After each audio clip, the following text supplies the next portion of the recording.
Dalam kegiatan Kongres Kehutanan Indonesia ke-7 tanggal 28 sampai 30 Juni 2022, kami sempat mampir di stand Direktorat Pengembangan Usaha Perhutanan Sosial. Sambil nikmatin kopi Liberica yang ditanam di atas lahan gambut, kami diskusi terkait usaha-usaha lainnya yang dikembangkan di atas lahan perhutanan sosial.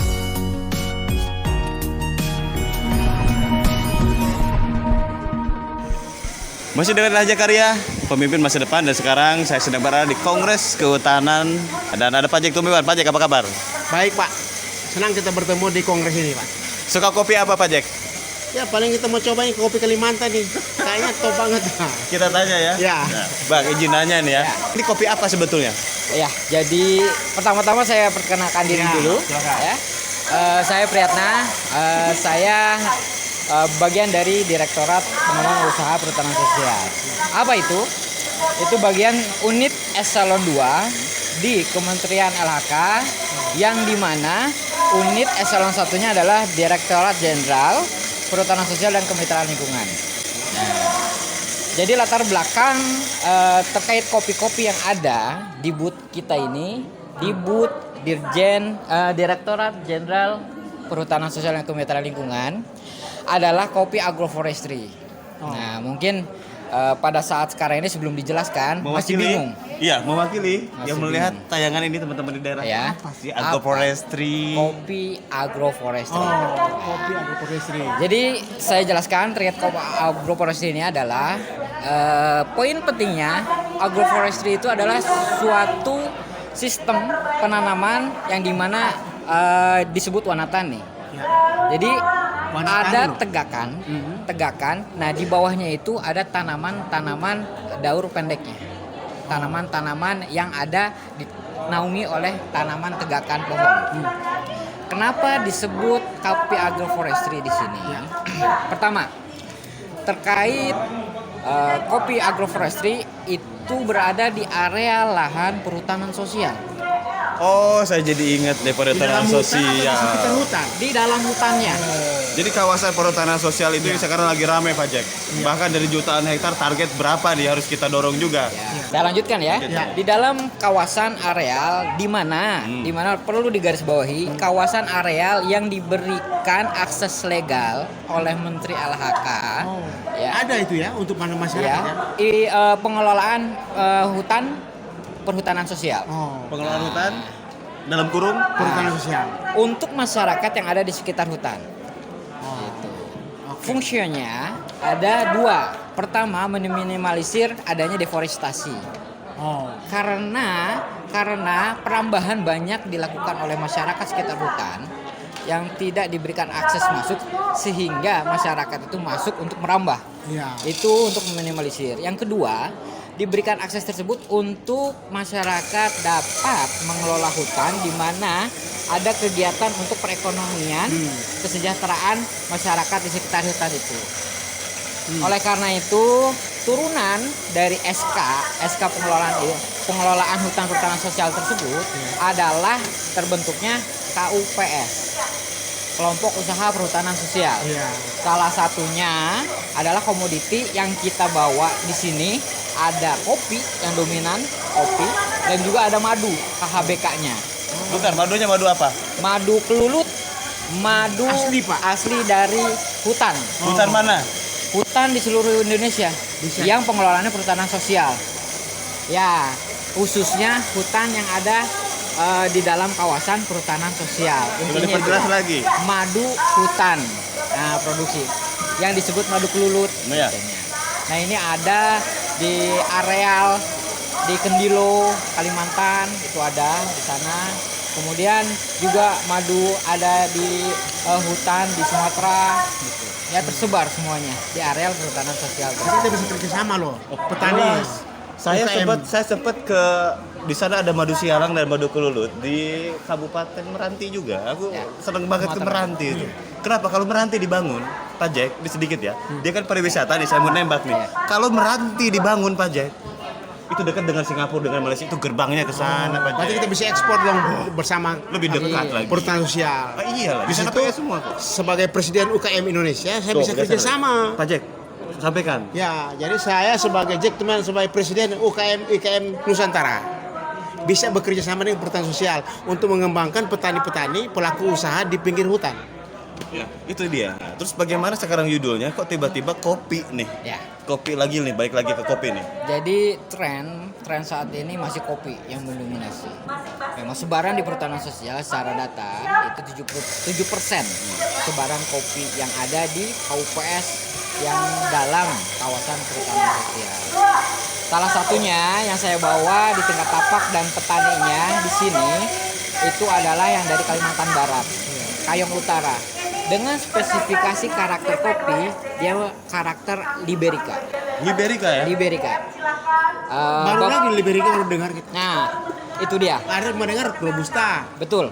Jadi salah satu keunggulan kopi agroforestry perhutanan sosial ini mengakomodir semua varian karakter kopi di dunia of the world. Jadi baru lagi nih dia punya varian, Pak. Bukan baru. Memang dari flow, dari struktural karakter kopi itu ada Robusta, ada Arabica, ada Liberica dan Excelsa turunannya. Tapi kalau Liberica baru saya dengar, Pak. Pak Jack jangan nyari kopi lanang. Jadi sedikit menjelaskan Iya. terkait Liberica ini adalah kopi yang tumbuh di area non mineral, digarisbawahi gambut. Dengar kan Pak Jack? Nah, ini orang gambut nih. 1.200 hektar Desa Sungai Anak Kamal, Komisaris Utama Petani menyampaikan, saya tidak akan pernah mundur untuk terus melakukan partnership di lahan gambut Anda. Dan dari BRGM, thank you, Pak Budi Subeki. Mantap itu dia. Lanjut. Ya. Oleh karenanya jarangnya karakter Liberica ini amat sangat disayangkan apabila tidak diperhatikan orang-orang seperti Pak Iwan yang mendevelop kopi Liberica ini. Siap. Lagi bikin video, Pak. Lagi bikin video Pak. Kita dorong percepatan semua Pak. Iya. Ini kopi, Pak, dari perhutanan sosial. Nah, jadi sinergitas dan kolaborasi antara senior dan milenial itu ada gap yang jauh. Disatukannya adalah dengan sebuah sistem. Bagaimanapun mau kita bicara kopi Kalimantan, Sumatera, atau Papua, atau mana, itu dengan sebuah sistem itu sudah ada. Makanya aplikasi digital sedang dikembangkan oleh Pak Jack Tumewan dengan Profesor Mufti Mubarok. Itu punya aplikasi Ayotani. Jadi Liberica salah satunya yang mendeveloping adalah Pak Iwan. Pak Iwan dari branding Kojal Coffee di Kalimantan Barat. Nah, dia yang mendevelop dan memberdayakan petani-petani kelompok usaha perhutanan sosial yang menghasilkan kopi-kopi karakter Liberica ini. Nah, sesuai dengan pengalaman kami, ketika kita diikut sertakan dalam pameran G20 Deputis di Shangri-La kemarin, saya sempat berbicara dan berinteraksi dengan delegator dari Brazil, ya, bernama Pak Matius. Saya berikan pilihan, terkait kopi yang akan dia rasakan, kopi agroforestry. Nah, kemudian saya tawarkan, apakah Anda berkenan untuk menikmati kopi agroforestry? Dia tentu, of course. What is the meaning agroforestry coffee? Dia, saya jelaskan terkait kopi agroforestry sesuai yang tadi saya jelaskan juga sama. Nah, ketika saya berikan pilihan mau menyicipi kopi apa, Arabica, Robusta, Liberica, apa Excelsa, dia memilih Liberica. Itu membuktikan apa? Karakter kopi Liberica ini yang ada di Indonesia dengan kekayaan alamnya ini perlu dicuatkan ke dunia, ya, dipublikasikan terkait karakter Liberica karena masih jarang. Iya. Dan buktinya dia dari 4 karakter itu dia memilih Liberica dan hasilnya wow, amazing. Lain ya. Enggak, kalau kopi racikan khusus itu memang beda Pak Jack. Beda. Makanya UMKM konvensional itu harus didampingi untuk upgrade. Apalagi di perhutanan sosial sendiri bukan hanya ngurusin perhutanan sosialnya, tapi membina petani-petaninya. Ini yang menarik dari Direktorat Jenderal Perhutanan Sosial dan Kemitraan Lingkungan. Ini yang menarik. Jadi dia dampingi juga sampai sekarang punya stand di sini. Ini bukti nyata gitu. Berarti di daerah yang lain juga bisa ya? Kalau misalkan ada nih lahan gambut lagi atau lahan manapun juga, yang jelas lahan PS lah. Lahan PS. Boleh nggak nanti sinergi dan kolaborasi abang turun ke lapangan? Jadi gini, dari struktural di Dirjen PS kali ini kan ada yang bagian untuk penetapan kawasannya, kemudian ada yang bagian pendampingan di kemitraan lingkungan, ada yang di pasca izin di pengembangan usaha perhutanan sosialnya. Jadi masing-masing memiliki tusi-tusinya. Jadi ketika yang tadi dipertanyakan apakah bisa, tentunya bisa ketika dia masuk ke dalam PIAPS. PIAPS, peta indikatif perhutanan areal perhutanan sosial. Masuk PIAPS dulu. Ketika di areal PIAPS itu dia masuk ke ranah tusinya PKPS. Ketentuan. Ada bagian khusus. Ada bagian khususnya. Dari PKPS nanti pendampingannya digodok di KL.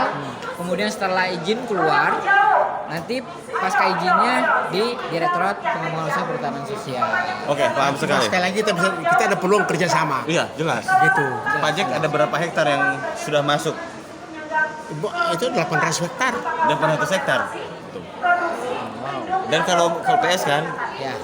PS di Riau, cek aja Kabupaten Meranti. Baru kemarin. Oh, saya sempat ke Pulau Mendol nih. Oh iya?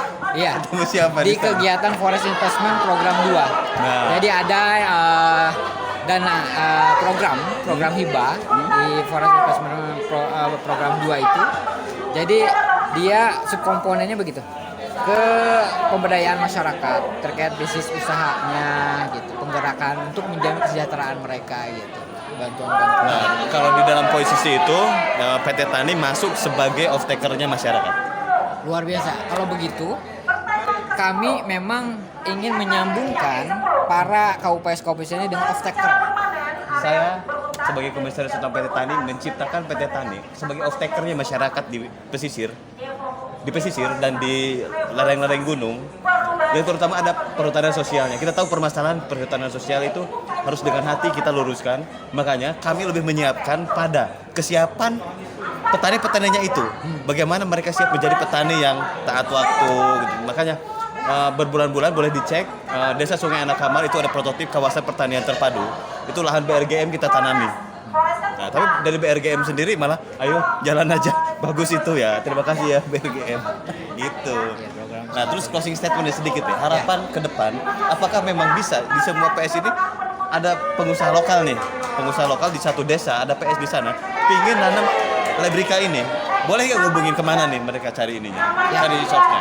Ya, terkait soal pengembangan untuk usaha-usaha perhutanan sosial di tingkat tapak, tentunya kita sebagai government, pemerintah ingin meng-up brand subjeknya, si petaninya yang kita up. Oke. Jadi petaninya di daerah mana, KUPS yang mana, itu yang kita up, tidak hanya brandingnya. Oke, good. Kan selama ini kalau branding ini identik dengan ada pemodal, Ya. pemodal yang naik, Iya. tapi petaninya Iya. itu di bawah. Iya. Nah, peran kita itu inginnya petaninya itu ikut Ya, maju, kerjasama lah. ikut naik. Iya. Nah, gitu. Jadi bukan hal yang tidak mungkin ketika ada entrepreneur di tingkat tapak itu, Pak. Jadinya. Jadi hal yang sangat Memungkinkan ya? memungkinkan dan sangat termanfaatkan sekali program perhutanan sosial ini untuk tingkat tapak di dasar untuk meng-up salah satunya terkait kesejahteraannya, terkait sosialnya, yang terutama terkait environmental sustainability-nya.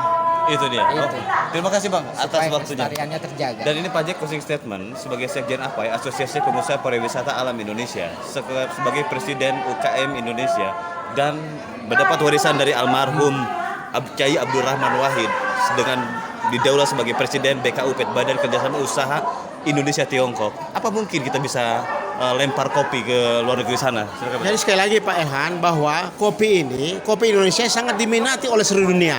Untuk itu perlu kita support untuk bisa dikenal dunia.